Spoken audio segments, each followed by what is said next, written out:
colonialism is, and relying on yourself, on your own forces. Ladies and gentlemen, as I was also warned that you excite them a little, so that if you give them a lot, it might be too much, you may not remember it. But that little one, they will keep remembering, he gave us a little, so they will not forget. But also to make you get annoyed that you should have more time for more things. Unless you are annoyed and then ask for it, I may not be given that time. So I'm also laying a strategy so that from your demand for more, then I can also do more contribution. Thank you for listening to me.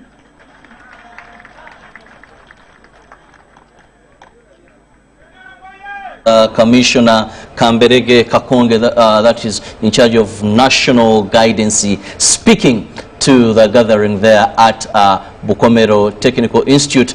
Of course, we are still to listen to more of the people at that particular site where the trekkers spent a night, and today is day 3 of the Great Trek Africa Kwetu Jordan, where the Bazukwara Army Generals are among, and at every stop, at every morning before they begin the trek, they get speeches from various people. Part explain the history of that particular area, but also today we've seen another aspect of the ideology, explain to people why we should stick to the values that took people to the bush to liberate this country. Yes, to which my view is we should speak poverty alleviation, we should speak livelihood transformation, we should speak enhancement of poverty alleviation programs. In my view, this power ideology, power struggle talk. But if you don't know your history, you may not, your present. No. I want to give you the future. No, take the president's speech. Not only yesterday, but always. Yes, most people laugh about it when he says, in 1986, that is normally how he starts. Yes, he will speak the history, but 70% he will emphasize, how do we get out of poverty? How do we, yesterday he gave you an example that many people did not understand. He asked you, if I rear a pig, can it refuse to go to the market when it's ready to be sold just because the road is bad? People didn't understand, because what he's trying, the kind of person he's talking to at that level is you, Chidabo, who a farmer of 3, at a level of 3 to 2 to 3 pigs. It is not about the bad road.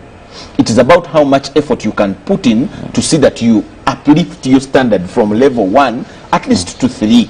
Your problem is not a road. Somebody who should complain about a road, of course you need a road, but somebody who should complain about a road is a man with a farm of 10,000 birds in a poultry farm. That is a person who should say, my eggs need a road, because every morning he's driving out a truck of eggs. But you who has 10 birds, you don't have, okay, you have the moral authority, but you cannot say that the reason you have 2 birds is because of the road. They also rely on politicking tarmac. Exactly. Now, I like the president, he began power he has talk. examined, is tarmac a solution to poverty? Other issue has been that greatly no. There is a road that I always talk about, it is in the northern part of this country, Tiringi, where you find that the residents there in the east, yes, that's the east, sorry about that, where you find that, Jordan, the youth in that area, if you're to move through, they have cassava. They dry cassava along the road. Have you noticed? There is nothing economically viable that the communities there are using that tarmac road for. Actually, Chirabo, let me put it this way. There is a mindset problem among our people, especially as the people of today. It explains the road accidents. It explains most of the things we do. There are things that sound too common when people talk, but they are still amongst us. I wouldn't expect somebody to throw a water bottle from their car as they drive on the road, because everyone, even everyone talks about it, but people still do that. Now, the biggest solution to our power ideology problem is now so much to do with the mindset change of our people. You get? I want to tell you that President Museveni is alone when it comes to the struggle of changing people's mindset. Discipline. When you look at our roads, the other day we were driving from Kachiri and we found an accident around Wakiso. Christmas Day.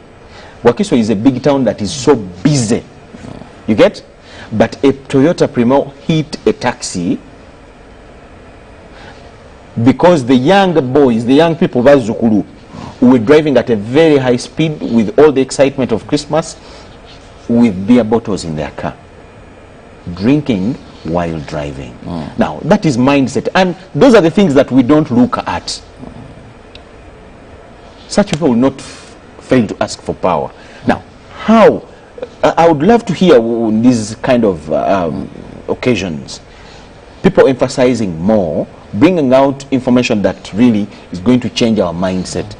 It will affect positively issues to do with power, governance, and leadership, because it is so much determined by who we are at the grassroots. And actually, when we look at point 2 of His Excellency, which is improving household incomes, many of the challenges that make the Bazukuru into politics and do not regard most of the ideology is the poverty. And poverty is mindset. Actually, it's poverty. Because once you address the issue of poverty, Jordan, if a young man wakes up in the morning and he embraces the 4-acre model of His Excellency, he has animals to look after, he has a garden to attend to, someone is coming later on to purchase the produce from his farm. That young man... I want to give you an example, Chirago. Okay. Do you know that local chicken, how much is a cock local breed? 20, 25, 30? No. It's between 35 and 40,000. So a man that has 10 of them ready for market has 400,000 already. And these are not the type of chicken you need to take a doctor, a veterinary officer in your house every day. They always eat the insects around the house. You throw some maize bran at them when you have, you get. Now, how do we drive our people's mindset into starting to think like that? Because the 4-acre model, most of you Bazukuru have not yet acquired that kind of land as big as that. But from where you are, how do you start to move? I would love to hear our leaders say such things. The reason why you young people are so much into power ideology, power struggle, it's because a good number of our senior people is what they are talking. Well, anytime from now we shall be going back to look at what is happening and listen to some of the messages happening in Bukoma Simbi Technical Institute, Bukomero Technical Institute, where our the trekkers spent the night. And let's first listen to General there speaking, as I think General Pecos there. When he came in steps, he came running, and he was so scared. He just did like this, meaning we are surrounded.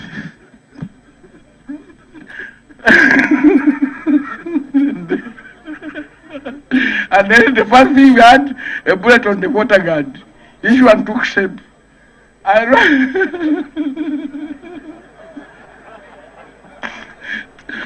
Being a soldier, I looked for a good hill until I took cover and did. And I can tell you, gentlemen, if someone says you that I'm brave, I'm not scared, that person must be abnormal. Any human being must have a sense of fear. A soldier who has no sense of fear is dangerous to himself and the people is leading. So anybody who says, then that man is a fool of what you. I became paralyzed. I was in my place waiting for any bullet, and nobody was giving it. Then bullets scattered over the place. People started running up the hill. Then they were frozen for more than 4 hours. nga ndowooza nti abatanzania bakyaliwo. After time nenzirayo omutwe nembuuza asikale ko wapi? Nobody was answering.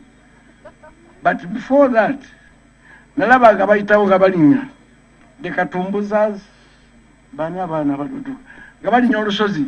The Tanzanians trying to shoot them. Then the Katumbuzas and other boys from Mugoro group, they are running up the hill and falling down. The Tanzanians would shoot. The boy fall. Where's the hero? Then he stands up. Mbona what wafi? Imagine mbona. And I was looking, I was fearing, but fearing to get up. Thinking someone is putting him in firing squad, putting in machine gun. Anyway, to cut the long story short, when I got up, I started walking around, calling these people. In Unyankore,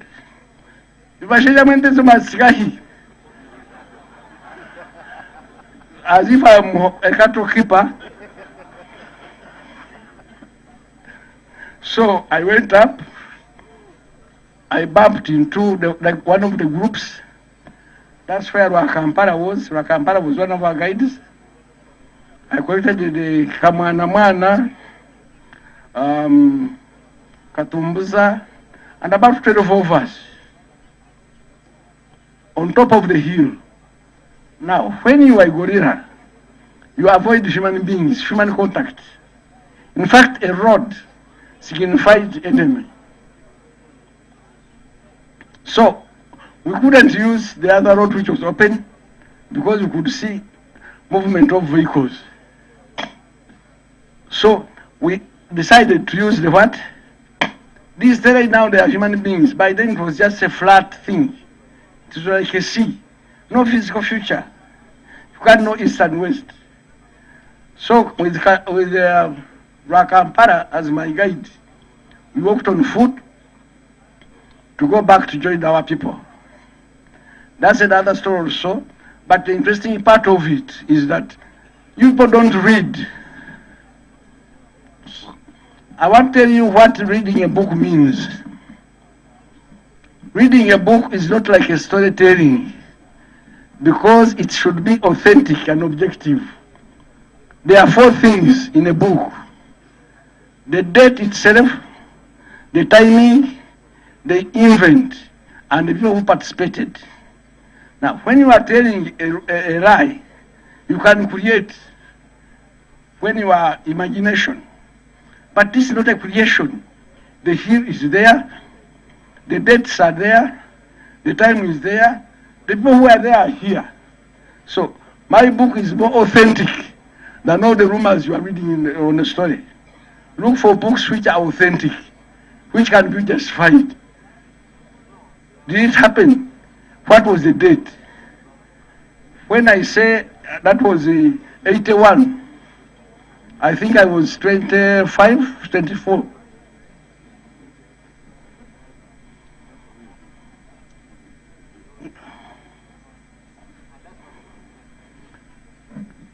Now, at 25 years of age, you know the energy you have.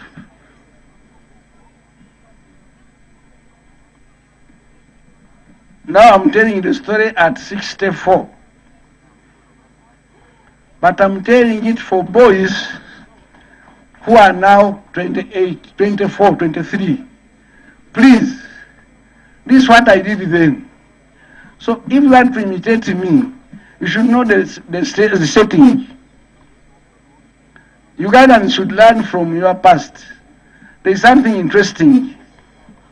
The Nigerians say, even a fool who doesn't know where he's going must know where he's coming at least. Now you people don't know where you're coming from. You want to shape a future. How? Without a past, you can't have a present. So you can't plan a future. So when you become a red movement, without a past, without a present, how can it shape a future?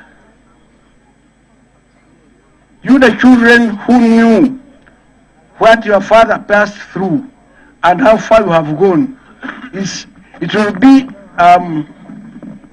very dangerous if you betray your father's blood. That's my appeal to you. Please, temuomuka ku musayi gwa batata bammwe. Ebigere bye muyisemu balinnya.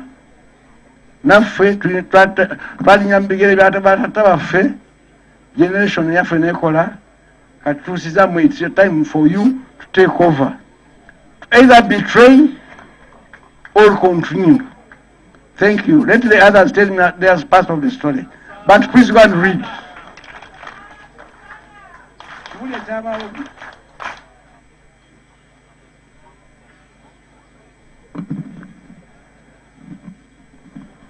Kutesa, one of the commanders of the units during the struggle there. Of course, we had a number of them, like Pecos Kutesa. He was commanding the 1st Battalion there. And we had also Kashaka and Kasiringi, who commanded the 5th Battalion. And Kahinda, who commanded, that is the 9th Battalion. Chief Ali, now who is no longer living, is at 11th Battalion, and many others, trying to give us a recap of what happened at that particular area. But he also emphasized one very important issue to the youth, that is very important to know where we came from. He quoted that Nigerian saying, I won't go into it, but it's also emphasizing, you must know your past, and urged them to always treasure this. Mike Jordan. Actually, he emphasized that you people go and read. Yeah. I just talked about discipline. You get? Indisciplined people are not informed. That's why they behave anyhow. The way they want. You get? Actually, when you want to be indisciplined, the first thing you throw away is information. When you're not informed, that means you live like a wild animal. Some wild animals are even lucky that some governments put up game parks and national parks where they keep them. But those ones that are in the forest, today or wherever, when you're not informed, that is how you live. Now, that's one of the key explanations for the indiscipline of you, the people of today. In spite of even all the structures that are trying to mold you, you people of today have the education, some levels even free, millions, hundreds of universities around. However, even if some are not that very good, but at least whoever has gone there is not at all the same person with people that have not visited the university. Now, when people start to embrace things like getting informed, read, listen, that is discipline. So I will clap for General Pecos Kutesa. We need to be people that are deserving. That's how someone can even trust you with anything. I don't think anyone can trust us with this country the way we are, because we are not informed, we are so indisciplined, we are just there. We don't the young people of today. Now, that is another explanation that we come to realize why today they decided to work with you. You get? So, that is the information I would love our people to listen to. The reason these guys, the young people of the 80s, managed to go to the bush and fight. He was 24, 25 by exactly. then, and now he's speaking at the age of 4 or at the age of 64. Their parents gave them the time. They were disciplined. They were human. So they were fighting for what really they knew they deserved. You get? They were disciplined even when they went to fight.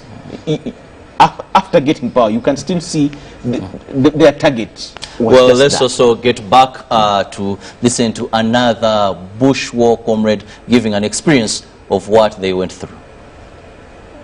Naina ayambala emundu najikola ki najindekera jukira nakugambe nali sinaaki kati emundu je nasobola okufunira awo yalina stain njijukira bulungi ng'enyirira saa kuba nsambya lwanga yalina emundu nnungi nnyo nenjikwata nenjisigaza bwe njisigaza naye bwe yagenda naye teyakola ki teyadda otugenda lunaku lwakuna tuli ku lusozi olwo kati weebuuze tulya ki tewali mmere tewali ki Wanzijukira Musekyo ku lunaku olwokusatu twasinkana nze we nalabira n'engabi awo ng'erina n'enjuki mu matu kubanga nagitunuulira bwe nayo n'etunuulira ng'ekoye ng'ebyasi ebikombola batukubako obukubi awo naye nga sisobola gikuba sasi. Bwe twagendangako okulinnya olusozi olwo nga wansi eno yonna bakoze eki nga n'eri eri ku maini ng'emmotoka zikola ki ziyiwa tusiyingira olwokuna paka olwokutaano tetwalaba nga amagye ga Tanzania gakola ki gawithdrawings. Kati ne tusalawo tutandika okukkirira ki olusozi olwo. Kati nze ku gurupu nalina abantu nga 10 nsigaze abantu nga 10 kyekigurupu kye nasigaza kati ntandika okukkirira olusozi olwo naye kati bwe ndutunuulira ndaba tekukyali mayinjo gakkirira nga tosobola kutambula na bigere nti otambule wabula akabina kokka nga otambuza bwoti. Ne tukkirira wansi mpaka twagwa mu nnimiro kuba ku gurupu gye nalina nze nali nsinga kuba nali nkozeeko ku bwa guide mu bitundu bya muno Kikandwa bwenti n'okudda eri. Kakati ne tukkirira bwe twagwa mu nnimiro tumaze ennaku 5 tetulya. Kati kuba akafaananyi bw'obeera ggwe ng'ogudde mu musiri gwa muwogo ogw'ennaanansi n'emicungwa osooka kulyawo ki naye nzijukira nga buli muntu yenna bwe twamalako olusozi ne tugwa mu nnimiro tewali muntu ayogera okujjawo kuwulira obulizi alya muwogo alya lumonda alya mucungwa akola ki mpaka twakola ki ne tugambako nti essaawa zigenze katukole ki tutambule tugezeeko kunoonya bannaffe gye baakoze eki gye baakutte. Ne tugoba direction mu geography nali mulungi nnyo ng'omwezi gwaka nkugamba nti kati omwezi guno gukwatagana n'ebbombo kati tutandika okugoba omwezi guno nga bwegutambula. Era kye nakola nga tugenda kati obudde bwakya ne tufuna olusuku lwa lunene nnyo. Ebiseera ebyo ensuku zaali nnyingi nnyo wano mu Bulemeezi. Ne tuyingira mu nsuku ne tubeera omwo paka twasooba ne tuleekinga ne tufuna mwanayinki omu. Kati mwanayinki eky'omukisa bwe yatutunulako bw'ati n'agamba nti twawulidde bye baakubye eyo bee bammwe ntikoffe bee baffe. Kati n'agamba oluvannyuma ennyo n'agamba nti waliwo munnammwe ali wano koffe ani. Ne tusooba ne tugenda tugenda okutuuka nga komanda Mule Muwanga ye yali atuuse kuba neewuunya kubanga Mule Muwanga olwedde yali akubiddwa okugulu. Era oyo nze mba komanda mutendeeza kuba neebuuza engeri gye yawalampa olusozi atuuke n'okuva ku lusozi okusinga ffe abalamu. Twagenda ne tumwetikka. In fact twamwetikka twaganazinga ba civilian n'obugaali ne bamussaako olwedde n'agenda kuki kwedikoota muzeeyi we yali oyo n'asooka n'agenda. Kati wewawungeera ate naffe ne tulyoka tukola ki tusimbula. Naye nga obuzibu bwe twalina yuusi ebiseera ebyo tebaali ba muzannyo. Kati mpaka twegatta kuki twegatta awaali muzeeyi Museveni n'atwaniriza era n'atwebaza okulaba nga tusobodde okukuuma emmundu ezo. Ebyo sijja kusingawo bingi nnyo bye nnyinza okwogera naye okwo kwe kuwona kwange okuvaawo. Neeyanze nnyo neeyanze.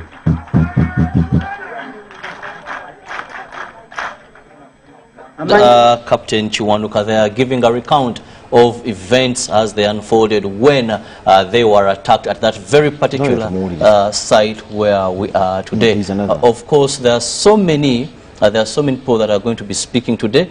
Jordan speaking to the Bazukulu and the people that gathered there, and of course recounting events as they unfolded. But what lessons people watching this broadcast today, the youth, and do we learn from the resilience, from the determination of these people? Of course, mine is discipline. It's what I emphasize. The gentleman is telling you they had a gun. They had guns. They left him with a gun, and I think according to his story, it could have been his first time to be in charge of a gun. You get? But even when they walked, they met a civilian, but they only designed strategy on how to befriend the civilian and get whatever they want from him. You get? What would the young people of today do to your phone in a traffic jam, even when they don't have a gun? Do you get what I'm trying to show you? Yes.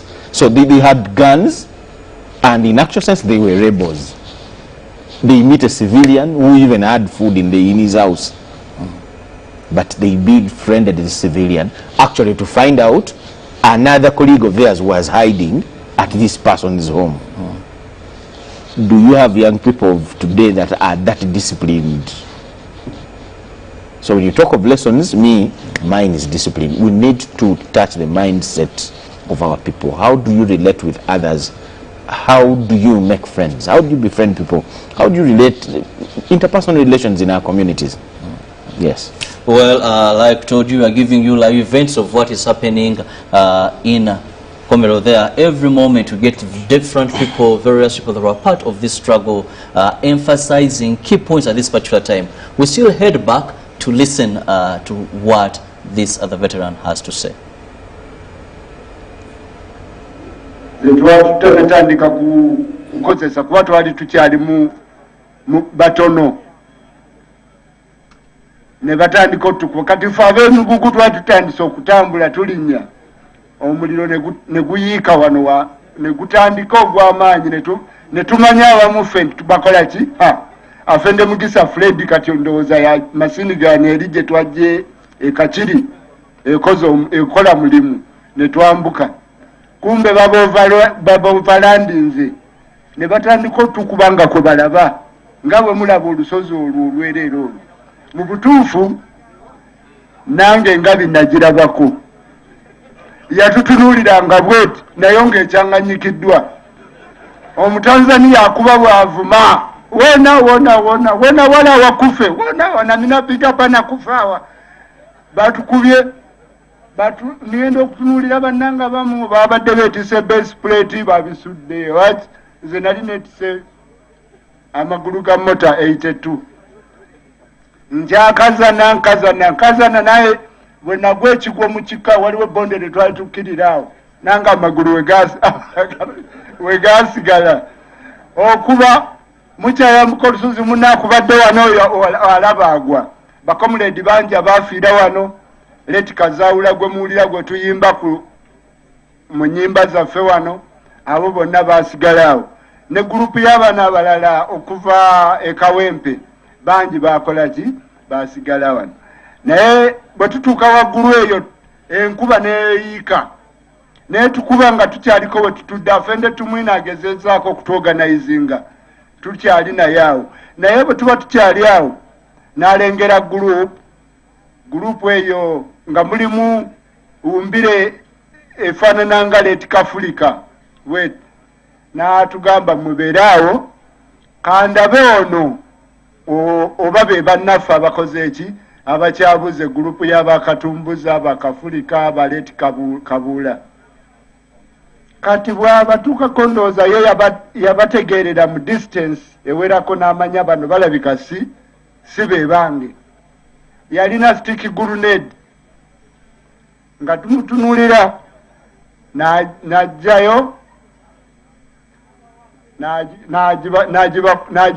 n'agibakasikira n'agibakuba kati ye mu kuteekinga kava wano n'omulipuko gwa grenade kukola ki gulipuka kati awo ffe twagamba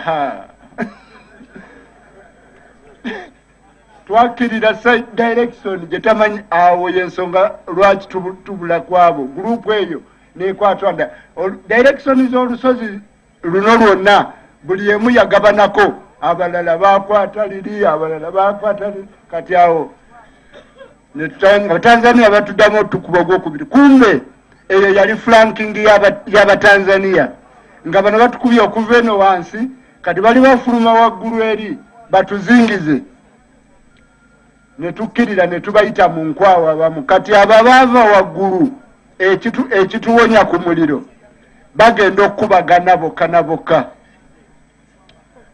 ffe tuyiseewo bano balowooza bali abatukuba okuva waggulu ndooza bayekero ffe tukomezaawo omuliro. Awo ekyo kyatuyamba nnyo mu budde obwo ne tugenda ne basigala nga bakubagana. Kati bano abaali ku lusozi gye baali basigadde nabo Katonda ye yabakweka. Ffe abakkirira ffe ekibinja ekyaffe twali abantu nga 8 ne tukkirira. Waliwo oluguudo lwe twasalaawo naye ng'obudde buwungeera ntulengera Abatanzania nga bakyali mu Junction eri. Kati ntuuka mu lusuku lwa Kisubi lwali lunene nnyo tusemberedde ekkubo ngenda okulira Mwananchi. Obudde olwo bugenda mu kuwungeera. Mwananchi nga banyumya nga baga nti bannaye waliwo omwana w'omuntu asigadde ku lusozi awo. Basajja nga bakubye bantu nti anti waliwo abayeekera ne juzi ndooza be batta ow'eggombolola we Bukomero naye Abatanzania bagenze nti bavuddewo ababadde awo nti bavuddewo nga basuula mu kutu kwange.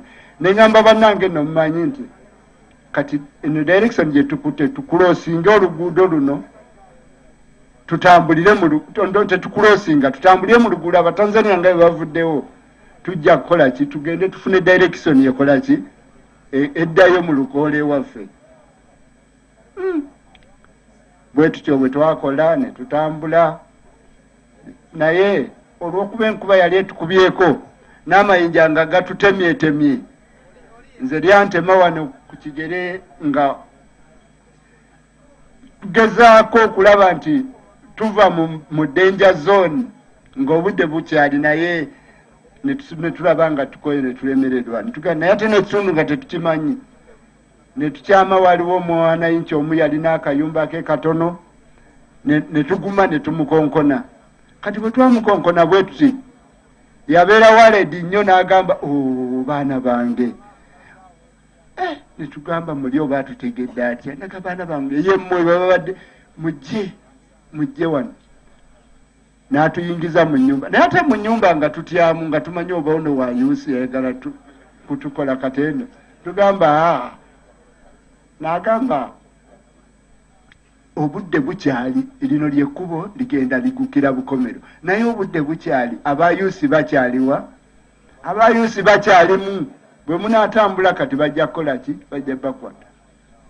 Ne tubeerako naye awo olunaku olwo lwe yatuwa ekyokulya kye twakomako kuba enkya yali Pasika. Yatuwa ekijjulo kirungi nnyo ekiro ekyo ne tulyako saawa ziwera 7 ogw'ekiro.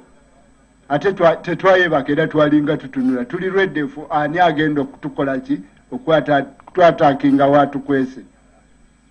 Ne tutandika okutambula saawa 7 ogw'ekiro. Yali waledi nnyo alabika yali sapoda waffe oba akyaliwo oba taliiwo naye bwe yatulagirira ne tutambula ne tutuuka Bukomero awo ekkubo lye yatulagirira kirabika lyatubula mu butuufu oba yatulagirira batukwate kuba twatuuka Bukomero mu trading center ng'eggombolola tugiraba bwe tutya abatizedi we baali naye olw'okuba bonna baali mu operation wano twayitawo nga tewali akoze eki atuyimiriza ne tutuuka waliwo kuba erigenda Ekikandu awo we twawukanira ne bannaffe abamu. Waliwo Kyakabale berebera yali ku gurupu yange akwata eri Ekikandu amugamba Ekikandu eyo abayusi bangi betukoze obutendo banaakulabako tojja kuwona towona. Awo Kyakabale n'akola ki n'atwawukanako n'omwana omulala nesigala n'abaana balala 2 nze wokusatu.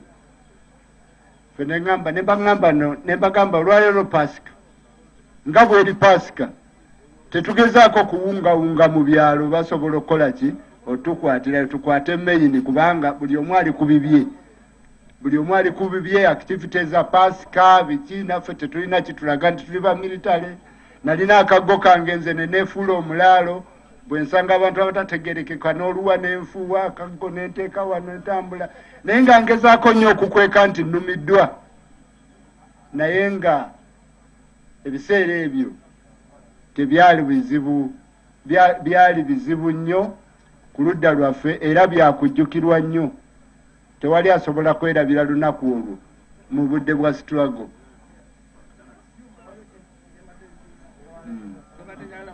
Abantu bano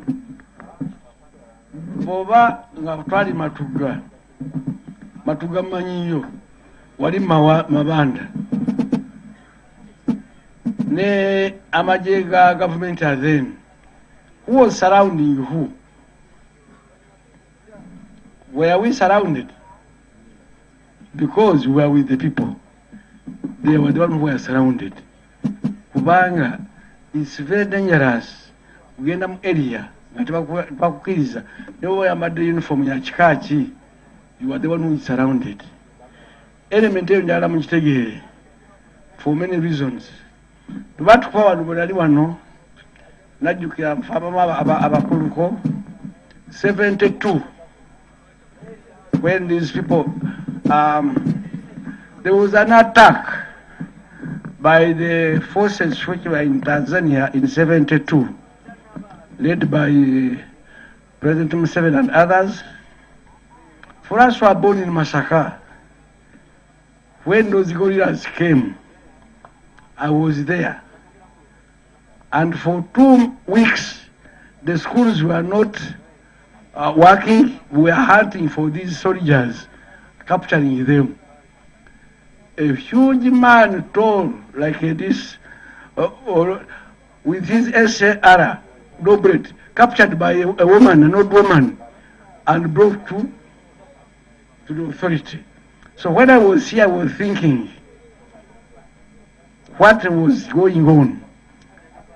If we were hunted by people, gentlemen, you should understand the value of human beings. The Baganda have got one drum, bagitagwanga muje. Bakuva engoma ku lusozi luli nevuga ne ku luno. Bw'oba wanted, you feel the whole world is looking at you. N'emitoloza nti bantu. Crossing a road was an operation. Kubanga oluguudo ogamba nti abantu batulaba. Buli ekintu na ofuuka nokutano animal. Sawa mukaaga ono zagamba lwozuukuka. Otandika okulwana okuva ku ssaawa nga nnya ez'ekiro okutuusa 12 ez'okumakya. Ye activity n'ogikola. Then during the day oba hidden. Ndowooza I can equate it to the sex workers. Bano abakyala abeetunda. Emisana bakola ki? Ekiro bakola ki? Mugende mu maaso. So awo nagenda neneeyunga ku bannaffe abaali mu Black Bomb, ekibinja kiri ekyali kisigaddeyo. Nafende kuteesa nasanga yatuuseeyo ng'ababuulidde ekyaguddewo ng'olwedde bamaze okutegeera. Ne bamuzeise makula awo n'akola ki, ne bampa treatment n'embeera awo okutuusa lwe nakola ki, bwe nali kavalinga ne tuddayo ku mulimu ogw'okulwanirira eggwanga lyaffe. Naye kye mbabuulira banayinki yali emmundu yaffe esookera ddala. Banayinki mwe mwali emmundu yaffe esooka, era mmwe maanyi gaffe. Mugende mu maaso n'omutima ogwo nga bajjajjammwe gwe baakola, bakadde bammwe gwe baakola.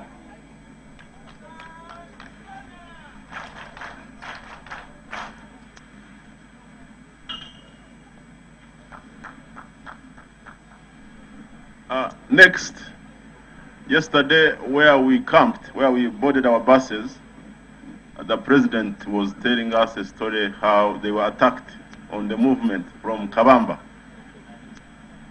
So we have an officer here who lost his arm in that battle, Lieutenant Colonel Sama.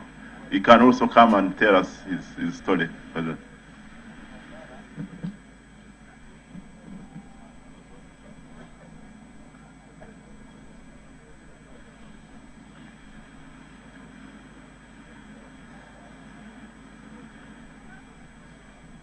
Mbalamusizza nnyo. Ebigambo ebyange bigenda kubeera bitono. Sijja kwogera bingi nnyo. Naye njagala tusooke tuyimbe akayimba katono. Mukube mu ngalo. Kati nze njogera. Siasa akuwe kwa Uganda, siasa we. Siasa nzuri marai marai. Museveni, Museveni we, Museveni muzuri.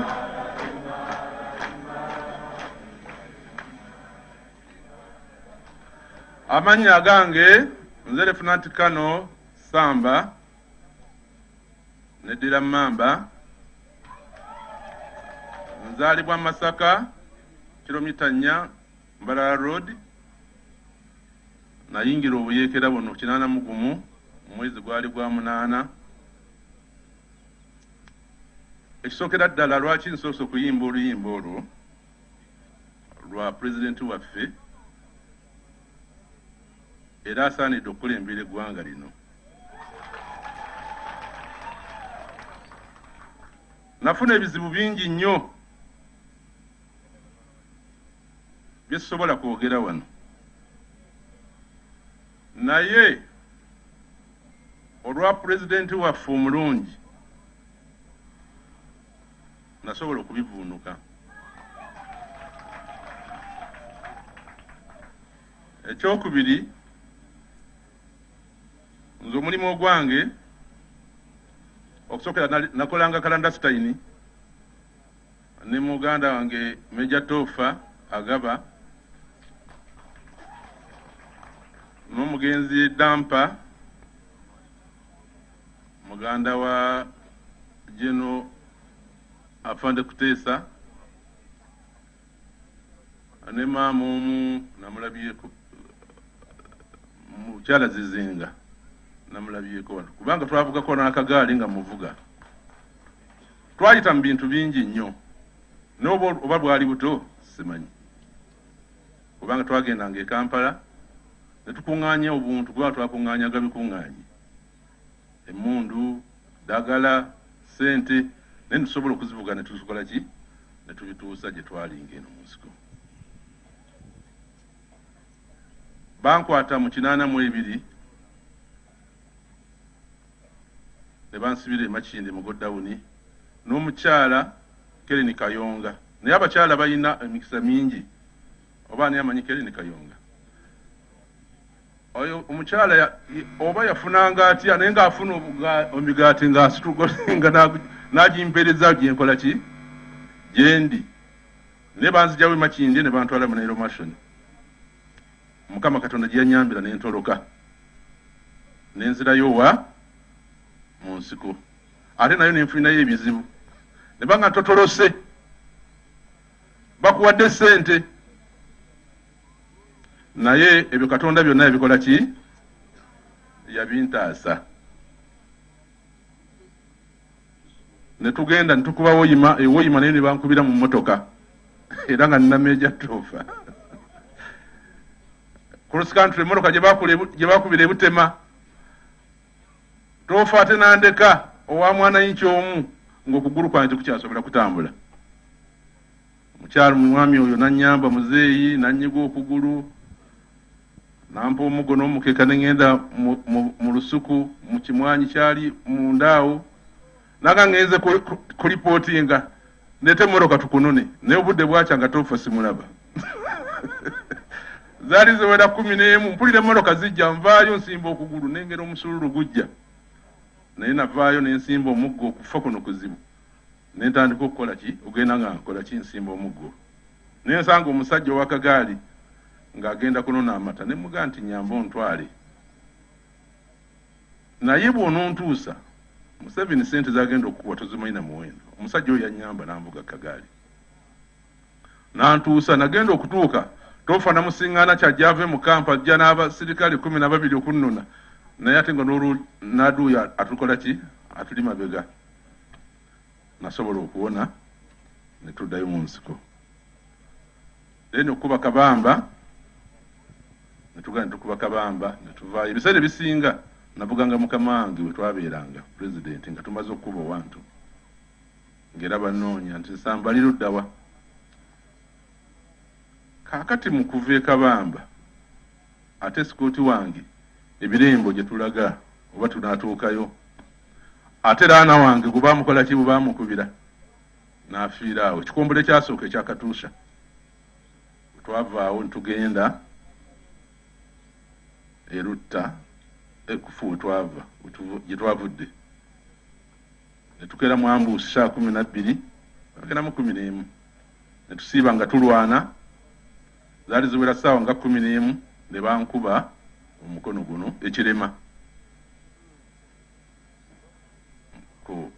oba kyaki we twanyoledde kyayawo nnyini bwe bankubira anti yakulafite we yankubira nesobola okukwata omukono ogwo nengenda nga batutwala emisinde gyotakola ki gyotalabanga omugenzi Kabende yanyamba nnyo kubanga baali bansuula nanga temusobola kusuula nsamba ne banteeka ku kitanda kyali kyakomerera bakikula na mu nnyumba ne bateeka ku kitanda kyakomerera kubanga bankuba essasi okuva wano bw'otunulawo toyagala nakuddayo kutunula ne ntuuka mu kampu ne bansalako ebikobo ebyali bisense buse wano ne bantunga ate ne batusheringa ekiro ekyo nga tuli mu musuuluulu era bansudde era muzeeyi n'aga nti mubebe oyo muntu in fact twasigala mu musuuluulu naye era mwebaza nnyo pulezidenti waffe okuba nti bino ebigambo bino mbibagamba mwe abavubuka kubanga nze mu reconciliation ndi mu Lwengo district ebizibu ebiri mu bantu byonna tubikola ki tubiraba naye ekizibu kye tulina kiri ekintu kimu abavubuka temututte buvunaanyizibwa n'abakulembeze temututte buvunaanyizibwa kuyambako President Museveni bwe tubeera wano twogera birala ne tusiiga omuzigo naye ku ground tetukola ki tetuliyo buli muntu nga bino gye tuze tutambula ebizibu bino byonna twajja tuyitamu mwali tutte obuvunaanyizibwa mwe nga abavubuka n'omanya nti nze kati ndi mu bigere byani eby'eggwanga lino kubanga eggwanga lino bwe munaalizannyisa nga kati ebintu bino bye mulabawo ebitandikiddwa naddala mu abavubuka eggwanga mugenda kuliza emabega gye lyakola ki mutunule emabega ate mutunule mu maaso gye mukola ki piga makofi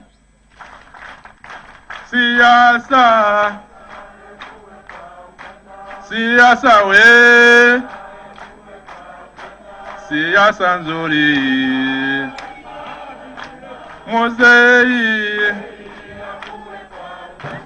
Museveni we Museveni mzuri imara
Hello.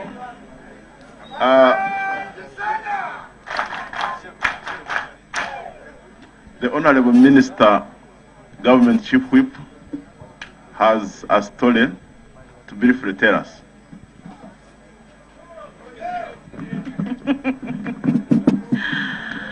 Jemuli mwebale nnyo mwebalire ddala tuwuliriza buli muntu bwe yalwana olutalo lwe naye nange bengamba nange nina sitole yange ey'omu lutalo saalina mundu naye nange nina kasitole kange ak'omu lutalo ekisooka banayinze luusi nankabirwa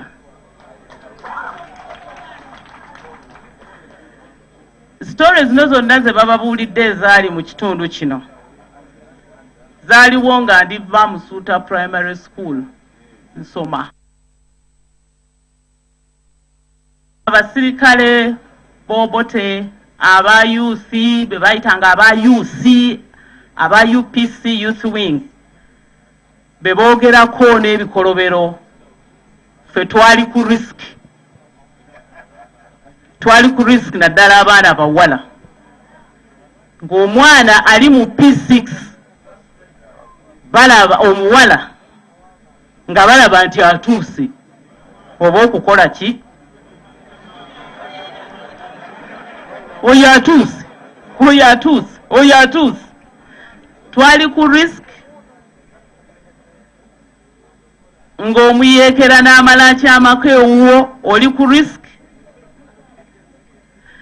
naye story yange gye ndabuulirako President Museveni obusungu bwe bwankwatira lwali olunaku mwannyinaze Sentamu lwe yamperekera sobole okuyita mu basirikale abo abaali balaba abawala nti batuuse ngende ndaba ebibuuzo kebere ku bibuuzo ebyali bikomyewo ebintwala mu senior 1 okutuuka ku ssaza wali kabagamba tewali kuyitawo kiki mbw abayeekera bagumbye awo lwensooka okuwulirira ddala ekigambo abayeekera twarisikinga ne twambuka ne tuyita ku veterinary offices we ziri waalingawo emiti emisizi ku ssaza awo baggaayi bano nga balumbye bagudde mu misizi omwo naye nga bannaabwe bagenze ku poliisi muzeeyi bw'ayogera gun raising ekyali kibatutte ku poliisi kwali kweyambisaayo ku mmundu siyagamba kubba mmundu kwali kweyambisa kwali kunonayoko ku mmundu kye baali basinga okwetaaga era bano abaali bagudde mu misizi siyinza kumanya kuba naani yali mu misizi awo the misizi trees at the district headquarters now I cannot tell who was there but baali awo kumbe nga balinda bannaabwe abaali bagenze ku poliisi okunonayo ku byokulwanyisa so nze nga ekigendererwa kyange kugenda kulaba ebibuuzo ndabe nti ngenda mu senior nsome Nabisusa Girls School naye nga sisobola obusungu ne bunkwata era President Museveni namugamba naye President kuwola omwantawaanya nnyo yita wano toyitawo nze ng'ekigendererwa kyange kugenda kusoma nziruke enva ekiboga kubanga twali ku risiki ng'abaana abawala era neebaza Katonda nti nasurvivinga kubanga bannanga abalala awo we baakoma abasajja baabatwala abatali bano abayeekera ba Museveni naye bali ate abaali mu gavumenti nga be bakola ebyambyone so ffe ne tuwona okutwalibwa ow'eggombolola gwe boogeddeko eyattibwa wano nzijukira erinnya baali bamuyita Ssegamwenge nawulira story nti Ssegamwenge baamusse ne bamuziika omukono ne bagulekayo waggulu nga gukuba jjambo oba waliwo story eyagiwulira ali wano Ssegamwenge baamutta naye bwe bamuziika nti omukono ne gusigala nga guli waggulu nga tuli baana bato naye nga tuwulira ebyo nze saamanyaako kujja kongo olutalo lwamala kuggwa ti maama wange y'omu ku abo abaasaplayinganga omunnyo teyakitulaganako n'omulundi n'ogumu naye yawanga mwannyinaze omugenzi Sendi omunnyo ng'alina wagutwala ndowooza mukasaka eyo oba we mwagunonanga Pecos General Pecos oba we mwanonanga omunnyo simanyi. So mu kino nti abantu bano singa tebaali bamizi okukuuma ebyama bangi ku bo baali basaze olutalo ne lutaggwa naye baakuumanga ebyama. Ennaku zino osoma amawulire n'osoma n'ebifubutuse mu cabinet top secret, and you read about what yourself, about what you said, kyewayogedde mu cabinet kikusookayo mu mawulire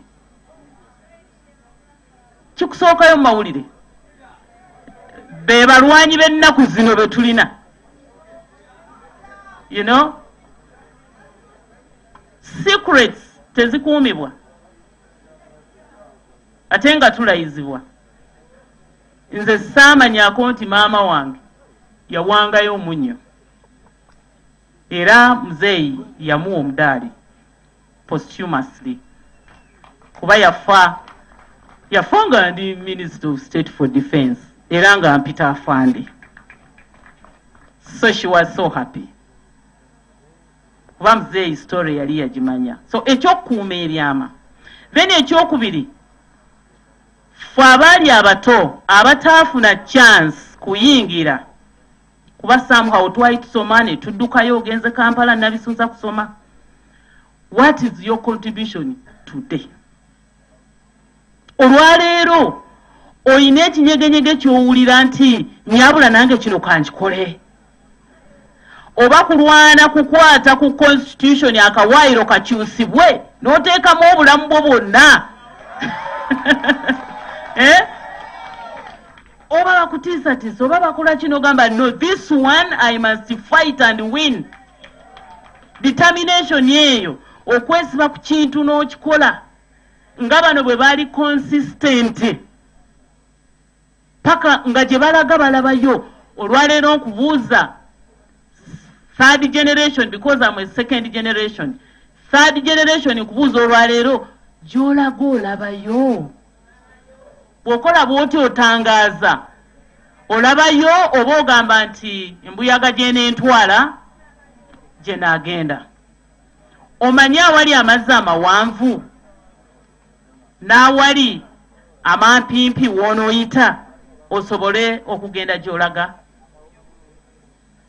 So singa abataafuna chance kuteeka ttaffaali ery'okununula eggwanga lino beebuuza kati ttaffaali ki lye baba bateekako either okuddaabiriza bano lye baakola erigenda kubanga n'ennyumba nabo yeetaaga rehabilitation, either oteekako ettaffaali mu kuddaabiriza ennyumba bano gye baazimba, oba ogyongerako obuvumu naye yo historical house nesigala nga weeri kubanga yabyafaayo,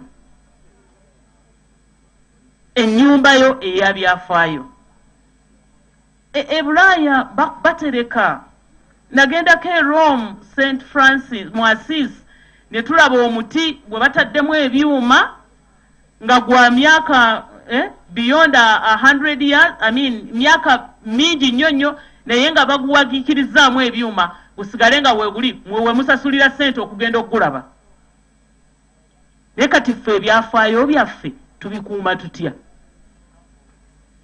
So mbadde wano nga ndaba bajeneraali bawaayo stories ninga nange nina ka story kange akampimpi nange kenjagala okuwaayo kuba third generation abali wano abazzukulu ne ba generation yange second generation nti eno chance yaffe okuteeka ettaffaali. Buli mukisa gw'ofunye teekako ettaffaali ku ekyo kigende mu rekodi tiwateekako ettaffaali. Mwebale nnyo, mwebalire ddala.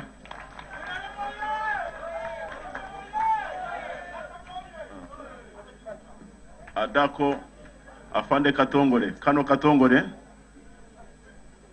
Well, we are still receiving messages, experiences, people are talking who are in the struggle, and a very touching one by Lieutenant Colonel Nsamba there, who joined the Busho in 1981, and in the struggle he lost an arm when they landed into an ambush. These are very touching stories, but he mentions one key.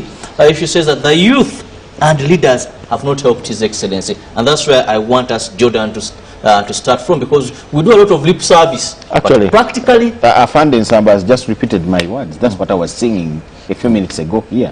That actually, being that the president goes to Royal Triangle 20 years, and people are still reporting to him land grabbing, theft of drugs from the dispensaries and health centers, UPE problems, when there are RDCs there. LC1 to LC5, in all those areas he's going. That is exactly what Afande Nsamba is talking about. There are people there who are just enjoying some salaries. The LC1s are good friends. You're so much enjoying the percentage, actually, which the law does not even mention anywhere. When people are selling land, and that is all you're doing in the villages. If people are not supposed to pay any coin in the UPE schools, how does it happen when an LC1 chairperson is in the village, LC2, 3? How does it happen if it is illegal? Then, how do we lose drugs in the hospitals? So, that is what that Afande Nsamba was talking about. Different Colonel Nsamba. Those people are in the villages just being mentioned, you get, they enjoy such funny privileges, but not playing their roles. Then when you come to our good friends, just when you cross, these people who work here across the road, these guys, the most facilitated employees of this country, members of parliament, they get a car of 200 million and what and what and what and what. You start assessing. These are the opportunities we have to assess what exactly they do. How many districts do we have now? 120? No, they're over. We have about 140 there. 140. That means we have 140 women members of parliament who sit here to ensure we have policies. They sit on the foundation of the word woman. That's the reason they are affirmative action. But do you know we still have women, a number of women that die every day while giving birth? There is a stipulated number. So what are these ones do? So there are so many people that are silent. I'm avoiding the word useless. That are silent and not doing their role, playing any of their roles, and they're just there. A lot has been done to build this country, but how or what is every one of us doing to add on what is already there? Let's look at the resiliency. The fact that these people are not giving up. When we look at the previous speaker before Lieutenant Colonel Nsamba, he mentions how, despite whatever they were going through, they persisted. Focus. They were focused. No, it's focus. When you know what you want, it's like going to school. We have people whose parents can afford any school in this country, but they dropped out in senior one. But I know of some friends of mine who are now master's holders, and their parents died in P4. And these people have been selling banana leaves, they have been selling cassava, basi kamputa, and they have paid their school fees to master's level. So when you're focused, no situation can stand in your way. I wonder whether you're trying to, you get what I'm trying to put across. When you are focused, there is no situation that stands in your way. So they were focused. The situation, when they tell you that actually they were fighting a bad governance in Uganda, that means they had they were seriously focused on achieving what they were trying to get, and they indeed got it. So it is focus. And now that takes you back to what I was singing. Discipline. When you're disciplined, it is only disciplined people that have focus. Abana abamu, they drop out of school, for example, that baba kubanga baba kuba. Haven't you seen people that drop out of school and bagala baba kuba? A focused person. And that also takes me to the words of the government chief whip, who emphasized, Ruth Nankabra, that if the Bush War comrades, the liberators of this country, the fighters that we are honoring even through this trek, were not disciplined. Because one of the issues that we saw the rebels by then succeed is because the residents felt they were safe, and indeed they were, and these people were very disciplined. So today in cabinet we discussed something, and even before you know it's already in the papers. Yes. He took us back to the memory lane, that these rebels, had they been people of loose lips, many would have died. Issues of discipline in the third generation are the word that she has brought out in the second generation as something that we should always keep. Well, we go back to Bukomero there in Chiboga, where the trekkers are, and this is day 3 of the journey. Let's listen to another bushwalk comrade speak. Ekyamazima ddala ebeera nsobi era ng'ojja kuvunaanibwa era obonezebwe. So twalina empisa eya waggulu. So abaana baffe abazzukulu temubuzaabuzibwa. Muzeeyi waffe akyaliwo omwagalwa, jjajja w'abaana, taata waffe, mwebale nnyo, mwebalire ddala.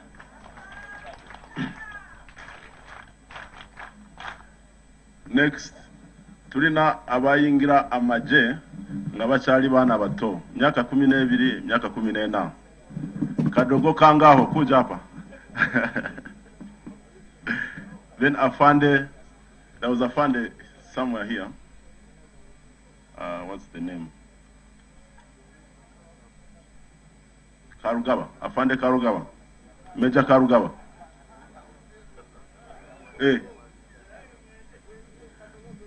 Nga tebana atandika Afande Karugaba, tujja kugenda ku mapigo soko linde.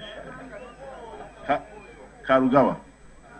No. You are Ngoma State, I know. Okay. Come forward.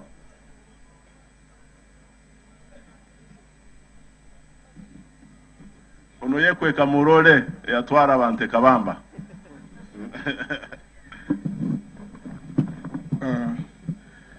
Honorable Ministers, Honorable MPs, Senior Generals of UPDF, and abalwanyi mwenna. Ngenda basaba munzikirize.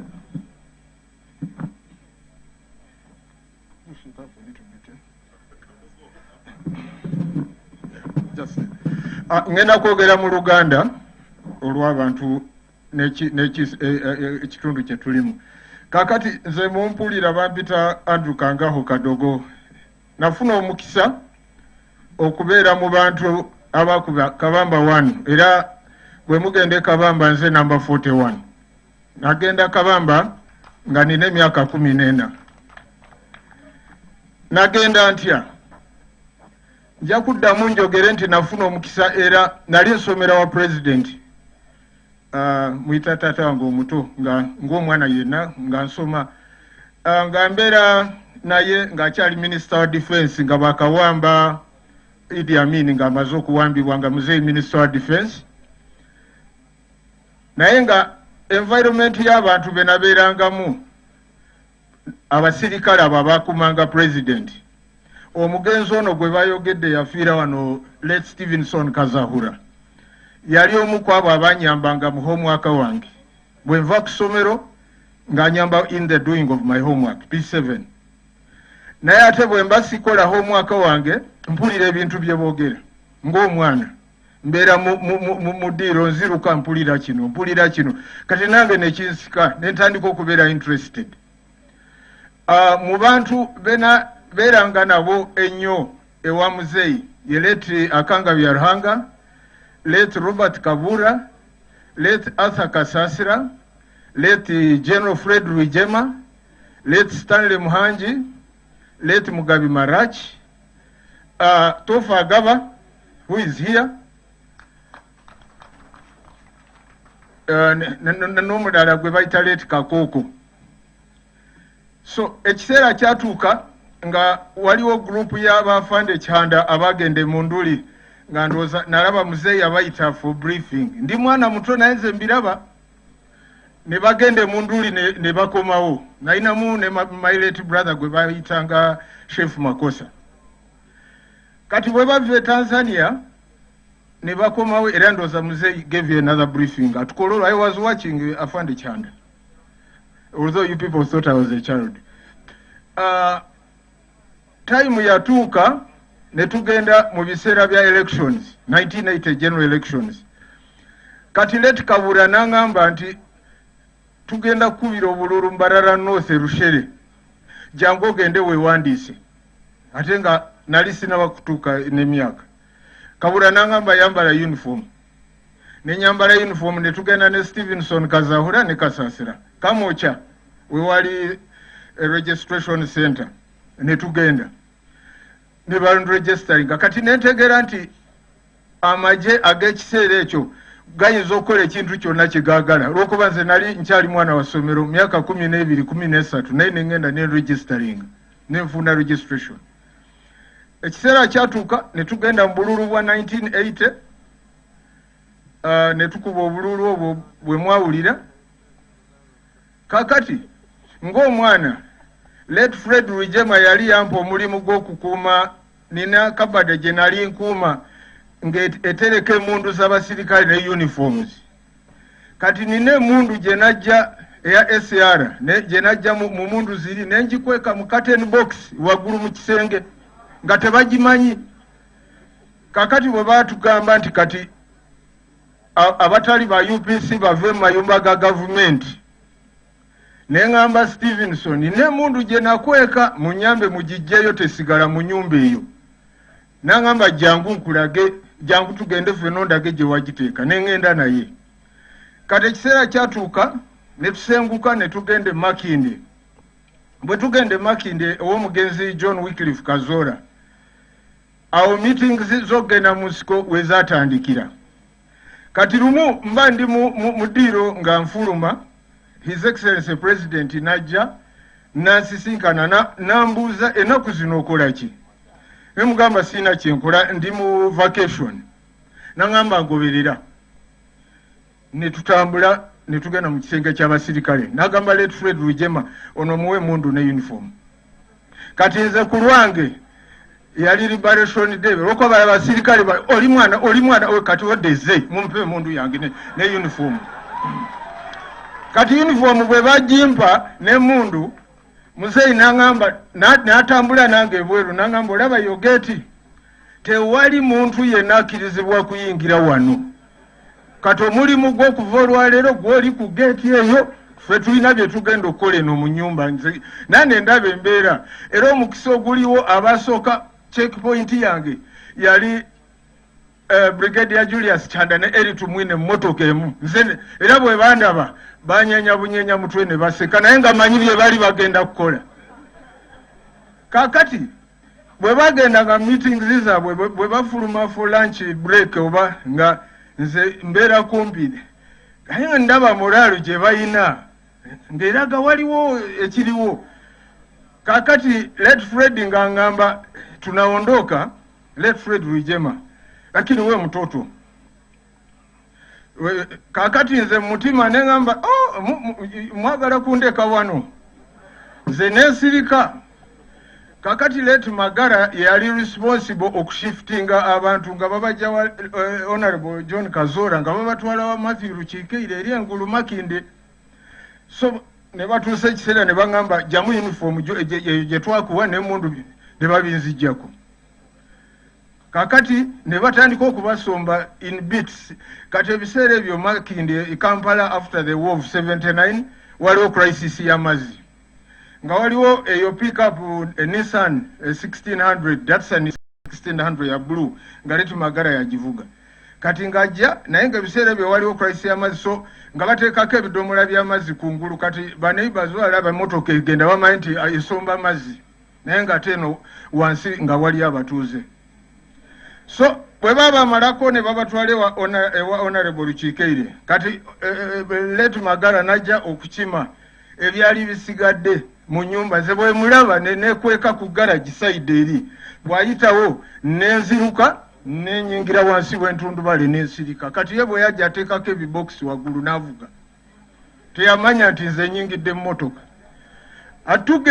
tugenda kutuuka honorable Chikere ndowooza nga afande Kyanda bano bali meeting eri mu nnyumba naye bwe nsumulula bwe nti entundubaali nga ndaba ekirole nga bwolaba erole eri naye nga kirole kya Benz 1621 nga omutima wange eno lole si yegenda okutwala bano abantu kati nendingize eno nenziruka bwe ntunula mu lole nendaba drum nnya ngenda nesoseka wakati w'ezo drum waliko ebisawo by'abasirikale nensirika ngenda okuwulira afande eri tumwina azze atandise bayita balinnya neŋŋamba ekintu kyange kiyiseemu naye nensirika so ne balinya kati omutima nga guŋŋamba tovaayo olw'okuba bw'ovaayo babajja kungoba so nze n'ensirikale ekiseera kyatuuka mpaka loole afande Rutayanga yagivuga nga mu maaso waliyo leeti mule muwanga ne fande tumwine bali batudde mu maaso kati ne bagalawo gundi kati naye ngenda kuwulira emboozi gye baliko leeti Kasasira leeti Kabuura morali yabo ate nga be baali bansemberedde mu myaka loole nefuluma kati Kampala biseera ebyo temwali jamu nga motoka ogiwulire genda naye kati eyo gye nali wansi nga bugumu lingi nnyo kati mu magezi gange nendowooza nti kati wetutuuse tebakyasobola kungoba nevaayo era yasooka okuba mu ngalo ya leeti Kasasira ne leeti Akanga be baali bansemberedde mu myaka naye nga bansingako kati leeti Kasasira n'agamba okumanya nti obote akaguddeko oya noono omwana azze kakati elole negenda netuvuga netugenda kakati awo te ne mujjamu ekizibu mu basirikali byetwali nabo abamwante naye katono omwana alagawa awo wakati mugundi naye mujjukire eri mu kabini abali mu kabini tebalina contact naffe abali mu container ne mabega so tuli mu lutalo kati ne baga nti ono omwana agenda kutuleetera ekizibu so ne mubeera mu disagreement afande Fred yagamba nti ono mwana abadde akola ki bwe tubadde meetings zaffe si yabadde ku gate kati mulooza tamanyi bye tugenda okukola ono mwana mumuleke tafuuka nsonga ku ssaawa eno ne tusirika so loole negenda Kasasira n'angamba bwe tunaaba tutuuse gye tulaga tovaayo mu loole kanaakulaba beerayo tujja kusala amagezi bwe tunaakitambuza so ekiseera kyatuuka nga biseera bya kiro nga tuli mugundi ngenda okulaba kati nze nali manyi bwe bakola meeting eyo gye tugenda okugenda tujja kusanga abasirikale abenkananga wano kati nagenda okulaba abali mu loole nembuuza Kabuura kati bano be bagenda okulwanyisa gavumenti nina gwe nawulidde wano yayogedde abantu 40 Madam Honorable Minister naye nange kati mu mutima ng'omwana nentandika okutya neŋŋamba abantu bano mu mutima kati Kasasira n'angamba tovaayo beerayo kana kulaba bizibu so ekiseera kyali byakiro ne bukya sawa z'okuba kabamba nezituuka kati muzeeyi naye n'ajja kennyini n'atweyungako mu loole kati aba atambula bw'ati n'andaba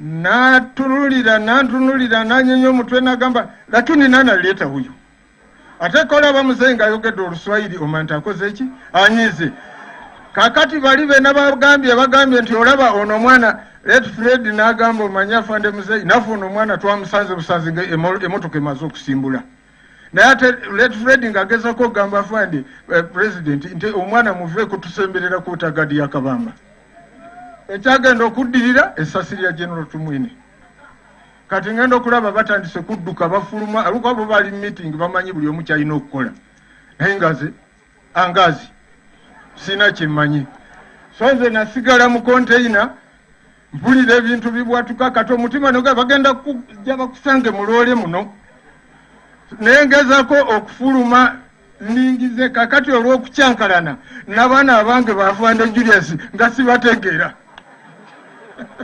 olw'ebintu ebyali bibwatuka kati nengezaako nembuuka mu loole nenziruke ne wafande Rutaya gye yali eno mu kabini naye nga naye ali ku pressure. Bwe yakyuka bw'ati n'antunuulira ng'alinga aŋŋamba welcome, gwagamba welcome, nze amagulu eno gye bateeka amagulu gye nezingira nekwekayo wansi.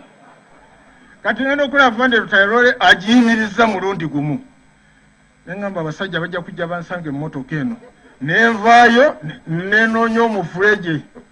Kati ate problemu yaliwo, omufulege bwe naguggwamu kifo ky'okugalamira dawuni nagalamira ntunula waggulu bwe nti nga ndaba ebire. Ngenda okuwulira ebintu bya ceasefire. Afande Muzeyi ng'agamba olw'okuba time amuro already yali yalemeddwa okuyingirirwamu. So ceasefire ne tukola ryoga, ngenda okulaba ebirole bye tutabadde nabyo ebiriko obuwunga, biriko ebijanjalo, tulina ambulance ya kombi, nalabako Land Rover zalinga 3 mpya. So kakati olw'okukyankalanya nze neninya lole y'obuwunga tata. Ne tusimbula mu konvoyi n'abakulu bano bafande Julius Chana. Amakubo ge twatwala sigamanyi. Era Madam Honorable Minister bali be wayogeddeko abali mu miti ekibuga za mangroves. Abasigala mu miti. Yes. So, bwe tutuuka ekiboga, Muzeyi ne bamala okulumba police, ne tugenda ku prisons, ne tulumbayo ntujja uniforms n'emmundu, era nange we nafunira emmundu yange yasooka kiboga. Kuze twajja ku police SCR. Ezo mama. So kakati bwe tutuuka mu kampu ekiboga ne bawulamu units, sections. Afande Tumwine nagenda One Direction, Jack Muchunguzi, late Hannington Mugabi, I think, and late Mule Mwanga. Those are the people I remembered. Afande Magara stayed with us at headquarters. He was like Muzeyi's to IC. And the person who helped me get to understand more about guns was late Magara. He used to call me Toto. So I was always by his side. So one day, Muzeyi wajja kumacha nga tuli mu kunywa chai ne late Magara. Nangamba kati your job from today. Era my first appointment in the PRA, Popular Resistance Army, was Amraman. I was the first Amraman of PRA. Bekos was saying it's not on record, but I was there when that instruction was being given, that from today you are the Amraman. So the generals take note, please. Yes, you said we should keep facts. I'm giving you facts now. Let Magara is not alive to confirm it. Now, one morning, Jack Muchunguzi, I think with the late Aziz Bey and Ikondere, decided to grab one of the other Land Rovers to go and check what was happening in Chiboga town. On the way back, I hear an explosion of a weapon that was and it was an RPG, but I could tell. So I remained in the camp with all the other vehicles. The recruits, we had started recruiting, and Muzeyi had gone out with Andrew Rutaya and late Magara and later Kanga. They had gone, I think they had come to Bukomero according to Muzeyi's. Me, I didn't know. But what I did is I quickly ran and picked Muzeyi's briefcase, which was there. It had a coat of arms, a black briefcase, and his suit carrier. And then the Jack Muchungis came running and asked me, where is Muzeyi? I said, I don't know. There were no mobile phones at that time. There was no communication. So we did. So I saw the Muchungis is trying to grab as many guns from the lorries, and we withdrew from the camp, like that, walking on the sides of the slope, until we met Muzeyi somewhere. They were studying a map with late Magara, and he asked us, "Where are you going?" Then we said, Muchungis explained whatever, and Muzeyi at that time said, "But can't we go and face them?" Then I think, like the Wazungu say, late Magara told him, I think it may be dangerous. These people may be overpower us. So we walked slowly on foot, and it is historical that I am in Bukomero because this is where he sent me away. When we reached somewhere, we sat in a group. We found a matoke lorry loading matoke.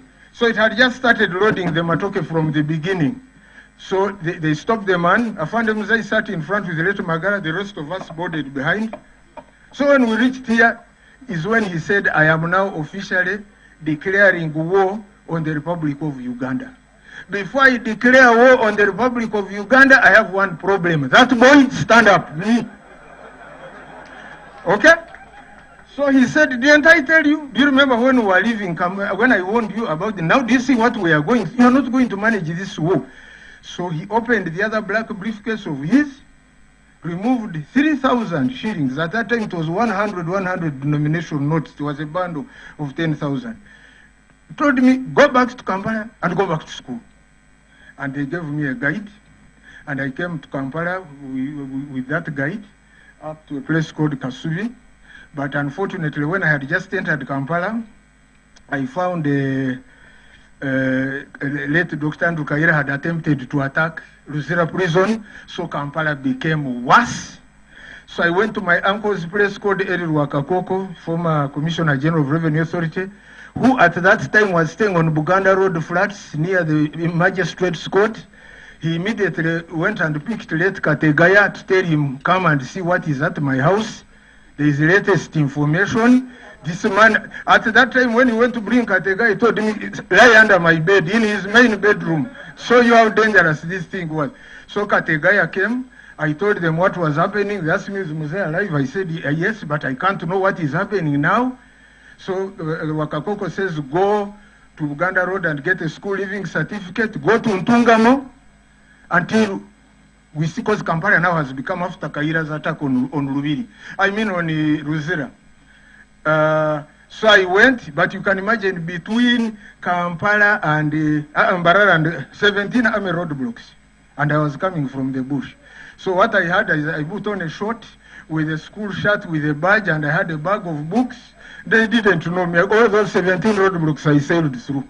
The problem I got was in Mbarara, those UPC youth wingers, madam, were the problem. And the NASA people in Mbarara, but I managed to sail through. I went to Ntungamo for about 5-6 months. Came back to Kampala, like you did, madam, to check on my P7 results. When I came back to Kampala, I found the Rwakakokos and who had all fled the country to Nairobi. So I got a vacancy in Kitante Hill Secondary School.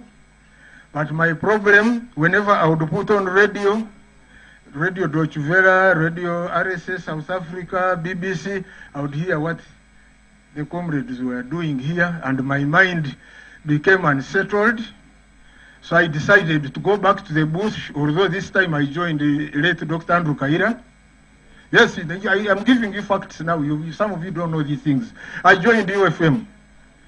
And obviously when I got to UFM, I was recruited fresh. I did not mention anything about the NRA because of the dangers, because I was seeing people fleeing from NRA coming to UFM. So I knew. But when I would be on guard duties at night, I would try to ask, did you hear of somebody called Dakanga Kabura, so that I can try and escape? But I didn't know where to escape to. So gradually,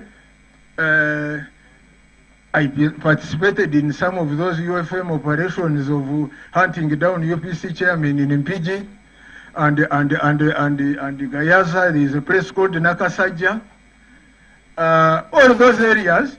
And then finally, the operation we had in Ruviri, the expedition, adventure, to that adventure attack we had on Ruviri, we were dislodged. We were dislodged and made to run for our lives across Natete, Bujuko. So one day while we were in our camp, the late Paulo Mwanga sent military intelligence agents into our camp. They came and studied our camp, and then one day we were attacked by a massive force of UNLA. What saved me, I was on guard duties on some outer outlet. I knew what was in our camp. I just said, like the Baganda sent one wafira muroge. I threw my gun down and took off for my life towards Kampala, ended up in Nansana, and that is when I took a decision and said, I joined the NRA, I was chased, I went to UFM, we have been hit, now let me read my books. I went to Honorable Kutesa, wait, I went to Honorable Kutesa's residence. Honorable Kutesa apparently marries my father's sister, the late Jennifer Kutesa, so I got a vacancy. Honorable Kutesa linked up with the late Kafumbe Mukasa, who was the chairman board of governors Chibuli Secondary School. So I went to Chibuli Secondary School. I signed off all rebel activities, became a student, although now I joined student politics. And I joined what was called the National Union of Students of Uganda, which was a UPC student organ, so that I could concentrate on my academics. I became gradually the president of that organization. And by the time NRA was entering Kampala, I had just finished my senior 4. And I'm glad to note that I finished my achievements in Chibuli by becoming head prefect. That is all I can say. May God bless all of you.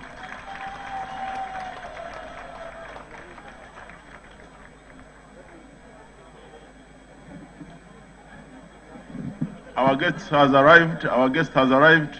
I request that all of us stand up to welcome His Excellency the President. Thank you.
Let's have the anthems, please, beginning with the national anthem and then the East African anthem.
I call upon Haji Medi Katende Kalifani, Omwana Womrwanyi, to come and lead us in prayer. Assalamu alaikum wa rahmatullahi wa barakatuh. Amanya gange nze Haji Kalifani Katende kinene omwana w'omulwanyi Kalifani Katende.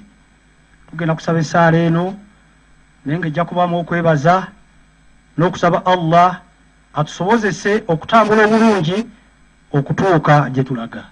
Katusabe. Alhamdulillahi rabbil alamin. Ay Allah tukwebaza okutukumanga tuli balamu. Ate tukwebaza Allah okuma His Excellency Yoweri Kaguta Museveni n'asobola okutukuma obulungi okutukulembera obulungi ne tubeerawo ffe abaana b'abalwanyi ate n'abeera ng'akyasobola okutujjukira. Ay Allah tusaba omwongere obuwangazi Allah omwongere amaanyi asobole okulembera eggwanga lino paka Allah lw'olisalawo n'ogamba nti kaakati omukulembeze omulala ajje kubanga obuyinza buli mu ggwe gw'osinga amaanyi. Allah tukusaba Allah okuuma abantu bonna bano nga balamu bannayuganda bonna basobole okukola ssente. Allah nga pulezidenti bw'ayogera buli kanaku nti abantu bakole ssente. Bw'oba tolina ssente mu nsawo obeera bubi nnyo nnyo nnyo nnyo. Kaakati Allah tukusaba buli muntu ali wano na agateeke mu kukola ssente kubanga tuuke omwaka ogujja ogw'okulonda nga buli muntu alina akasente mu nsawo. Ay Allah tukwebazizza okutukuuma okutuuka ku kiseera kino. Nsaba essaala ekome wano naye nga sinnamaliriza nga bwe ndi omwogezi w'ekibiina kya NRM mu Kiboga District wano era Chief Mobilizer n'ekizibu His Excellency eky'entambula badde nsabayo wakiri pikipiki nsobole okutambula okuviira ddala ekyangwanzi neetooleka tekanjiri nga nsobola bulungi nnyo okumobilizingira ekibiina kyaffe. Alamina. Kale tutuule. Let's take our seats. Let's take our seats. Your Excellency, let's take our seats, please. Tutuuleko katono. On behalf of Kiboga District, Your Excellency, Commander-in-Chief, Chief Walker, Chairman NRM, let me take this opportunity to welcome you to Kiboga and in particular to Bukomero. Your Excellency, you were here last year on 27th February, and you had come to close a very huge workshop of the youth where we were sensitizing the youth about Emyoga. And I would like to inform you, sir, that Kiboga District is set to implement the Emyoga project. The RDC has been moving around with the district leadership to sensitize the sub-counties and the parish leaders, and we are ready. The first batch of the money has already been utilized by those groups which are organized because we had to make sure that the new guidelines are followed up. Therefore, sir, I've been here listening to you where I've been laboring to tell the youth who have been complaining that you are targeting the old, yet the Bazukulu are there. You've been laboring to tell them how the Myoga have been working. For Kiboga District, we are very set. Secondly, sir, I want to take this opportunity to introduce to the workers and the people of Kiboga the people who have moved with the president.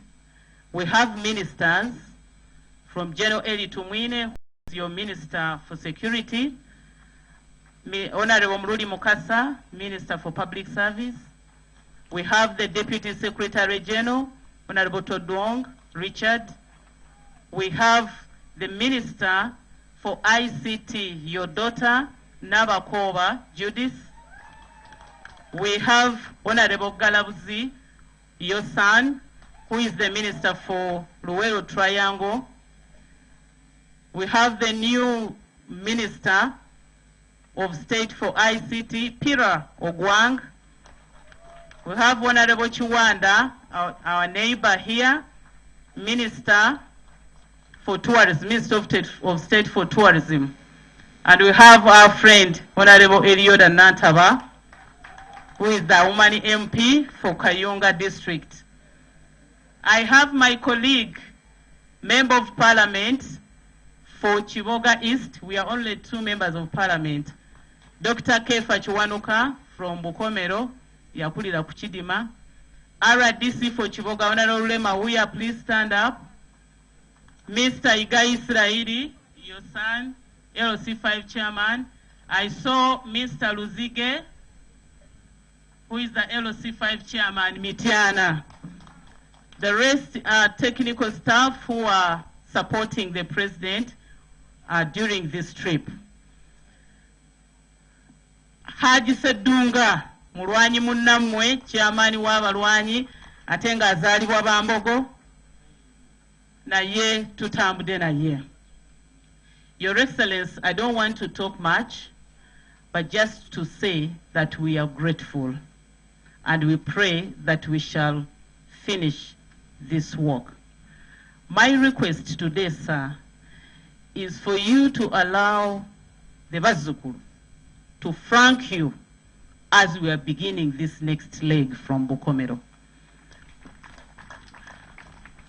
You know, the first photograph that we take when we are taking the first step every day has been comprised of the generals, the ministers, and the Bazukuru have been behind. For Chiboga style, we would like to see the Bazukuru at the front, provided you don't stampede the chief worker, and that you will follow what Ndugu Kasura, General Kasura talked about. You will be able to have that photo opportunity because you've been complaining that we've been covering you up and you've not been seen. This is what I am requesting the President. May I take this opportunity to invite you, sir, to come and address us. And then we begin the journey early enough today.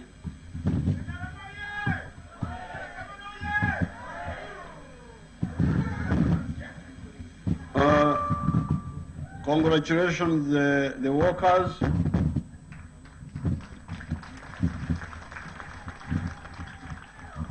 You have done well so far. Although we had to adjust our program from just walking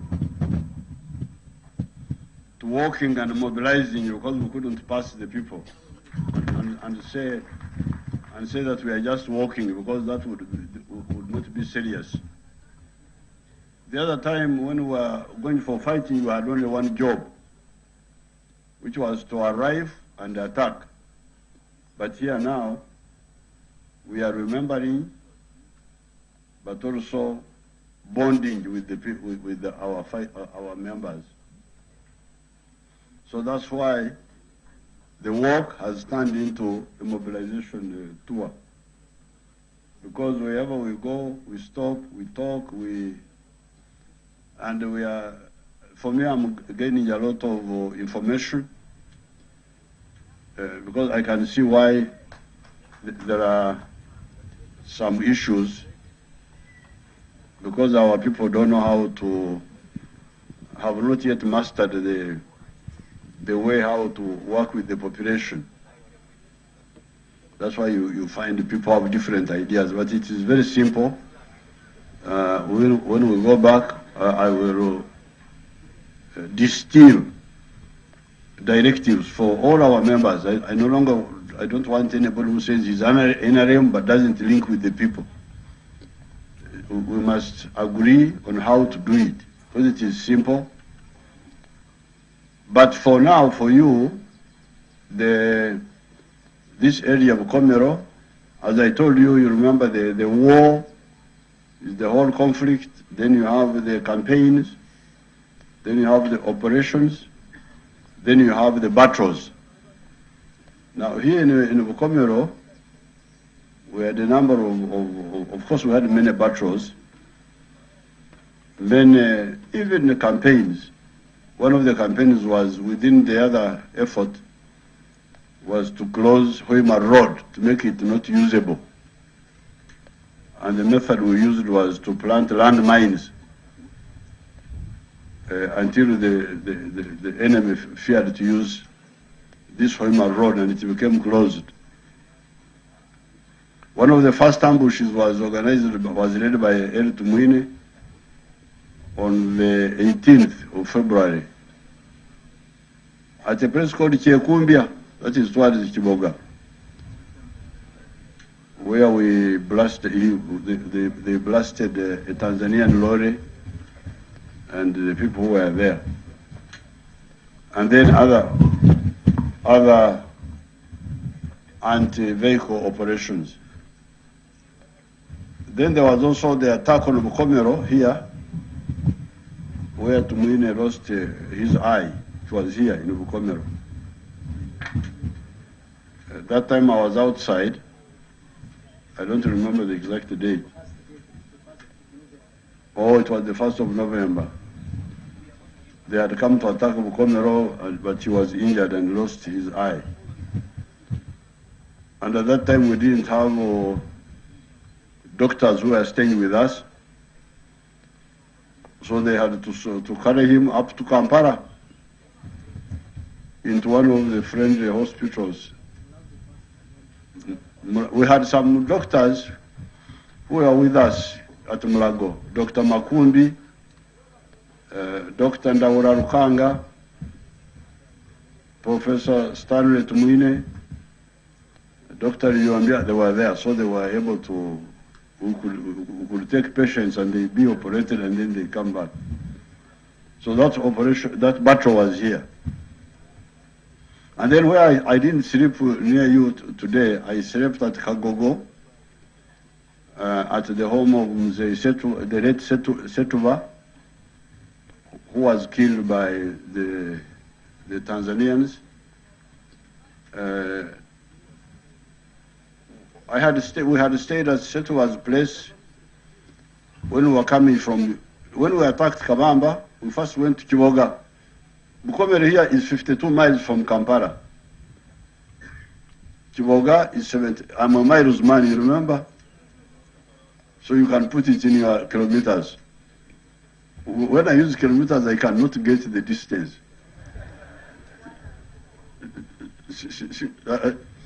But when I say miles, it's very clear. So here, 52 miles will be more than 80 kilometers from Kampala. Now Ichiboga is 77 miles. When we attacked Kabamba on the 6th, that's where we ended up, on the night of the 6th February. After reorganizing, we started some operations against police stations. Remember, our campaign was gun raising. For you, you talk of fundraising. But for us, we're talking about gun raising. So we attacked a number of police stations, Kasanda, here, Bukomero, Busunju, even Kachiri. Even Kachiri, we attacked, collected guns. Then the Tanzanians attacked us on the 9th by surprise. And we had now we got sort of confused, scattered a bit. And I had come here actually to do some work here, mobilization. When I went back to the camp, I was told the camp has been attacked. So we came back and we got out. At that time, we had also made a mistake of using vehicles, because we were using vehicles, which was a mistake. So from that time, when we got to Bukomere here, we abandoned the vehicles and walked into the Rukora. That's why we recruited one of our people. One of our first recruits was Waswa, Brigadier Waswa. Is he here? He was with us where we were at Kagogo. This was a UPM youth leader. When he heard that we had attacked, he came. And came with a group of 200 recruits. They wanted to join. But when the Tanzanians attacked us, I told them, I said, no, we cannot handle you now. You go back, we shall contact you later. So we walked from here up to a place called Kachinzi. That's 19 miles from here. And we stayed there for some time. We had lost our small things, a few things we had. And one of my biggest problems, I had two big problems. One was a toothbrush. I had no toothbrush. The other one was a blanket. We had no blankets because they had all been left in the camp with the Tanzanians attacked. Now the blanket, we solved by being on the fire. But the problem with the fire, when you warm the back, then the front becomes cold. Then when you turn the front, then the back gets cold. It was very miserable until I got a very filthy blanket, really smelly, from Chakabari. Do you know Chakabari? Chakabari Anthony, he had a very smelly blanket.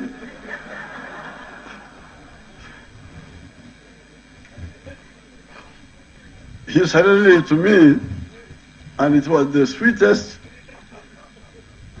foul-smelling blanket. Because at least it was warm. Now for the toothpaste, for the toothbrush, there was the son of Dr. Senabulia. Huh? Dr. Sebuliba. There was a Dr. Sebuliba inside there, a medical doctor, but he had a son who had studied at Makerere, and he had his young wife there. So I had no toothbrush, and it is so bad. When you don't brush your teeth, you feel so bad. So this boy donated to me his own toothbrush. And I had to boil it and sterilize it and use it.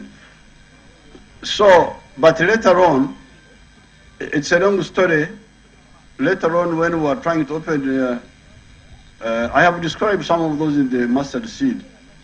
But later on, when we were trying to open a front in Kasejere, Tumwine came with the force and camped near Setuba's place. That's why I slept. And then the Tanzanians who were here came and attacked them. And they got scattered.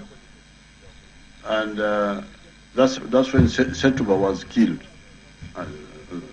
This was after we attacked Kachiri. It must have been around the end of 18th of April. We had attacked Kachiri on the 6th. So these are the few battles which took place here. So let's get ready and we move. When we are moving over the hills, we shall go slowly because the hills are very tiresome, but we shall manage. Thank you so much. Thank you very much.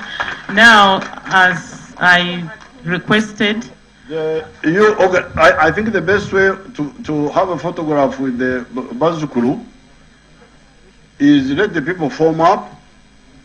They should be in their position. I'll go to where they are and we have a photograph there. Don't try to rearrange the order of march. It will cause a lot of confusion.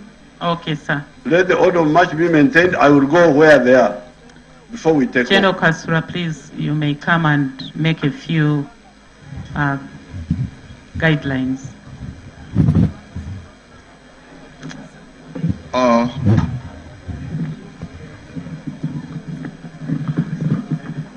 Kati ate abatambula mulagawa nsaba mumpulirize temutambula olwaleero sikooye egy'okutambula ne muzeeyi egy'okutambulira mu maaso endala bajja babuulira ezigenda okuddako. Ekyokubiri tugenda mu kifo bakiyitandira Weeru mu kilomita ziri kilomita 12 mu mayiro ziri mayiro 7 n'ekitundu. Tujja kutambulako mayiro 5 oba kilomita 8. Tujja kuwummula e Kateera Pentecostal Church ezo mailo nya kilomita nya okuva gye tulaga oba mailo 5 okuva wano. Naye tugenda we are going to climb, tugenda kulinnya ensozi 2. Njagala I want to emphasize tugenda kulinnya ensozi 2. Ensozi gye tugenda okulinnya basi tezijja kujjayo, tezisobola kulinnya nsozi ezo. Basi genda kuyita walala. Tujja kusobola abasobola naye mbasaba abatasobola abate kakasa mu ntambula yaabwe munyambe tutambule tuyita awalala. Tujja kuyita ya awalala tutambule mpola mpola tujja kutuukayo gye tulaga. Njagala kukiddamu nsaba saagala kwogera kigambo batasobola naye abateekakasa kwate tulina ngeri gye tujja bajja mu kkubo olwaleero. Nsaba tuyita awalala mu kkoyi zaffe. Eryo ebitundu 3 ku buli 100 ekintu kino buli lunaku nkyogera. Olwaleero chance ziri ebitundu 3 ku buli 100 enkuba okutonnya, so mwetegeke. Ebizibu tulina 2. Mumpulirize, ebizibu bye tulina kati tulina 2. Abantu abamu tulina indiscipline mu ntambula yaffe. Tulina okutambula mpola nga twerekeramu, tewali gye tudduka kulaga. Ekyokubiri, bwe tuwummula tulina okuwummula nga tuli bakkakkamu. Temuwummula nga mudduka mudde eno mudde eri, muwummule nga tuli bakkakkamu. Obuntu obwe tulina tubulye mpola mpola then tutambule. Mwebale nnyo. Tugende mu kkoyi zaffe.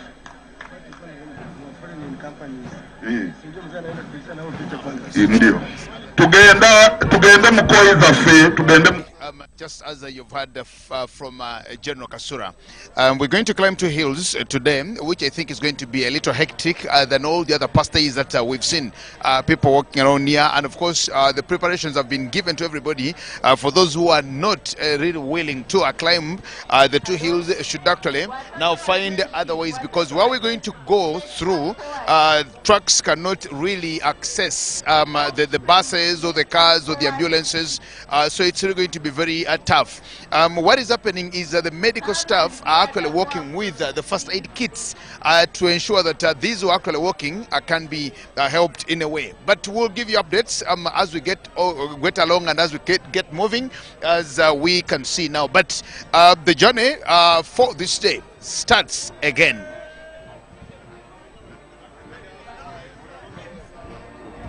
Giving us the updates from Bukomero, where right now they are setting off, and the next stopover is going to be at Ndirabweru. That is a place about 7 miles from where they spent the night, or that is 12 kilometers. They will also have a break there, and then they will wind up at Katera Pentecostal Church there, Jordan. Yes. His Excellency also joined other Bushro veterans that have spoken about what they went through, and want to note this is a place that he mentioned where General Eddie Tumwine lost his eye. Yes, but summarizing all the activities of today so far. I had a chance to do a talk show with General Tumwine, and he told me the story about how he lost the eye. I think we shall one day rerun that program about how he lost the eye, but he's a proud man for having lost the eye for a cause, and he says no one sent him, so he is okay. Then His Excellency today has been very brief. He did not give a detailed kind of speech, but I loved the story of the young man who hid in jerrycans, the Kadogo, Kangaho. That story has one lesson. Parents, especially those of us that have boys, boys at between the age of 8 and 15 do not think. We don't think at that age. That's why you can ride a bicycle that has no brakes. That is why you can swim in any pond, because in your mind there is nothing like there could be a snake here or what. The way that boy was daring, that's how all of us boys have grown up. So it is just a lesson for parents to know what do you say in the presence of your children. This guy is ended up going for a rebel daring attack with a boy because he had had them. He was around them. How do you keep things in the house? This young man had a gun. Thank God he did not use it anywhere badly. You get? So that is also some good lesson to take. Well, we shall be updating you anything regarding the trekkers, but just wish them a safer trekking experience. That is 12 kilometers, about 7 miles. Is not also a very short distance. This is day 3 of the journey, and from here in Jordan, we want to hand over now to go back to normal programming. But of course, more updates will be coming your way, beginning with our 1 o'clock bulletin. Good morning.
Senate Uganda is responsible for distributing the dictator signal to Ugandans.